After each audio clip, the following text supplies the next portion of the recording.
Hoy nos hemos desplazado con un viaje en el tiempo a la antigua Grecia. ¿Qué vamos a ver en esta Grecia? Vamos a ver la sociedad, esa sociedad desigual, dividida en libres y no libres, donde los esclavos valían menos que una silla, donde la mujer no valía absolutamente nada. Vamos a ver también los sistemas políticos, sobre todo dos: la democracia y la tiranía de Esparta. Vamos a ver también la época clásica. ¿Qué sucede en esta época clásica? En la época de máximo esplendor de ciudades como Atenas. Pero para llegar a este esplendor, ¿qué ha pasado? Pues que ante una amenaza que son los pueblos persas, Atenas por sí sola los derrota en una primera batalla, batalla de Maratón, y luego con una alianza los va a derrotar en otras batallas. A partir de aquí se va a crear una liga de ciudades para parar esta posible amenaza. Se va a crear la Liga de Delos. Pero van a surgir rivalidades, van a surgir enfrentamientos en las distintas polis. Y estas rivalidades van a llevar a la guerra del Peloponeso, que va a arruinar a las diversas polis. Y con esto va a acabar la época clásica. ¿Y cómo acaba? Con la invasión de los macedonios del norte, con Filipo II, que va a invadir todas las polis y las va a someter bajo su gobierno. Y posteriormente su hijo, el gran Alejandro Magno, va a extender este mundo griego por todos los confines del mundo hasta llegar a la India. A su muerte, a los 33 años, se va a dividir todo este imperio en 4 reinos, que lo vamos a llamar reinos helenísticos. Pues bien, esto es lo que vamos a aprender en este vídeo.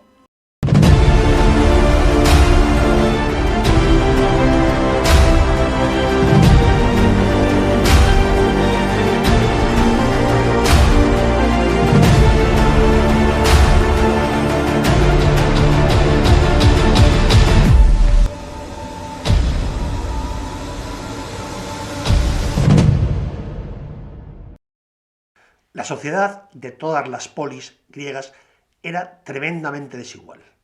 La vamos a dividir en 2 grupos.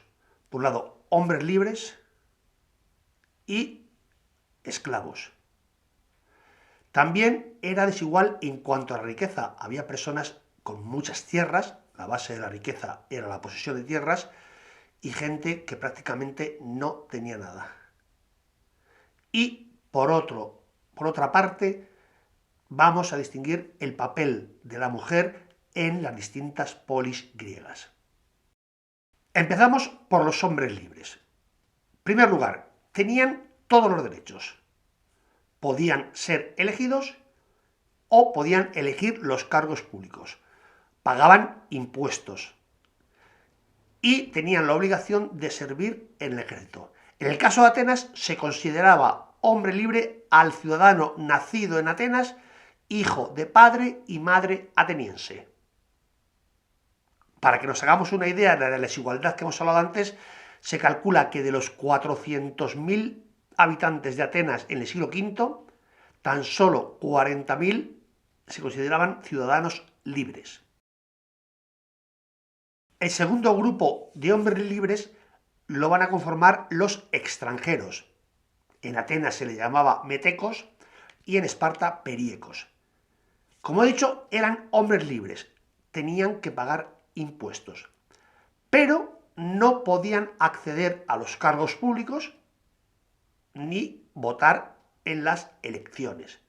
Y sí tenían obligación de servir al ejército. La mayoría de estos extranjeros generalmente eran o bien artesanos o bien comerciantes. El siguiente grupo son los esclavos. Eran mayoritarios en toda Grecia. No poseían ningún derecho. Eran como un objeto perteneciente o bien a un ciudadano libre o bien al Estado. ¿Cómo se podía llegar a ser esclavo?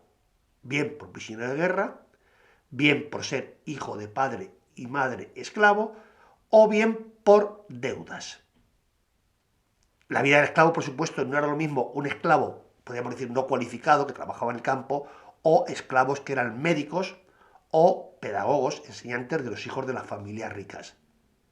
Pero sí tenían una cosa común, no tenían ningún derecho, no tenían además ningún valor. Aristóteles, el gran filósofo, llegó a comparar los esclavos con una silla. Y para el final dejamos a la mujer. La mujer, como decía Aristóteles, era un hombre deformado. Alucinante.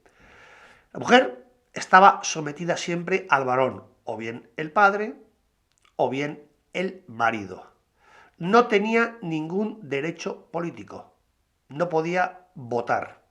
Vivían generalmente recluidas en un apartado de la casa que se llamaba gineceo. Concretamente en Esparta se les hacía trabajar duramente en ejercicios físicos para que criaran hijos sanos y fuertes para el ejército. Una mujer no podía heredar. O sea, queda recluido a un objeto, al igual que los esclavos. Un objeto en posesión de un hombre. Vista la sociedad, vamos a pasar a los diversos regímenes políticos que van a imperar en las diversas polis. Va a destacar uno, que es la tiranía, muy común hasta que en el siglo V, en algunas polis, sobre todo Atenas, va a cambiar este sistema político. Vamos a analizar estos dos. Por un lado, la democracia, que como os acabo de decir, va a empezar a regir en Atenas, y por otro lado, la tiranía, cuya polis más representativa va a ser Esparta. Vamos a ver cuáles son estas diferencias. La palabra democracia deriva de dos palabras griegas, demos y kratos. Demos significa pueblo, kratos poder. Por tanto, aquí el pueblo elige su forma de gobierno. La base de esta democracia en Atenas va a ser la asamblea o eclesía, formada por ciudadanos mayores de 18 años, que votaban las leyes, decidían entre la guerra y la paz y elegían a las magistraturas. En cuanto a las magistraturas, vamos a ver que son dos. Por un lado, los arcontes, que su función era controlar la vida civil y religiosa, y los estrategas, que eran los jefes del ejército. Cuando terminaba su periodo de mandato, de estos arcontes se elegían un grupo que iban a formar el Areópago. Areópago son tribunales que juzgaban crímenes o delitos mayores. Por otro lado, volviendo a la asamblea o eclesía, que la formaban unos 6.000 ciudadanos en Atenas, por sorteo se elegía el Consejo de los 500 o bulé entre ciudadanos respetables mayores de 30 años. ¿Qué hacía este Consejo de los 500? Redactar las leyes y controlar a las magistraturas. Y por otro lado, de este sorteo también surgían los eliastos, que eran tribunales populares que, a diferencia del Areópago, juzgaban delitos menores. Una cosa curiosa que tenía esta democracia ateniense era la conocida como ley de ostracismo. ¿Qué era esto? Cuando se demostraba que un cargo público se había enriquecido ilegalmente o que era un problema para este sistema político, la asamblea determinaba expulsarle de la polis durante un periodo de 10 años, dejando todos sus bienes. Y se llama ley del ostracismo porque el nombre quedaba registrado en una especie de arcilla que se llamaba ostracón, que reflejaba el nombre de esta persona que era expulsado de la polis. Ya hemos visto el sistema democrático que se impone en Atenas, pero la forma de gobierno más común entre todas las polis va a ser la oligarquía, gobierno de unos pocos, ya sea una oligarquía aristocrática, de los aristoi, de los mejores, de aquellos que poseían la mayoría de las tierras, o bien, como es el caso que vamos a ver ahora, una oligarquía militar, que significa que aquellos pocos que controlaban el ejército eran los que gobernaban. Este es el caso de Esparta. En Esparta, el gobierno va a estar presidido por dos reyes, en lo que se conoce como diarquía. Y vamos a tener, al igual que Atenas, una base, que va a ser la asamblea de todos los ciudadanos, lo que se llaman espartiatas, mayores de 30 años, nacidos en Esparta. De estos por sorteo salía un grupo destacado de 28 personas que formaban la Gerusía. Estas 28 personas, más los dos reyes, lo que hacían eran preparar las leyes y juzgar aquellos delitos que existieran en la ciudad.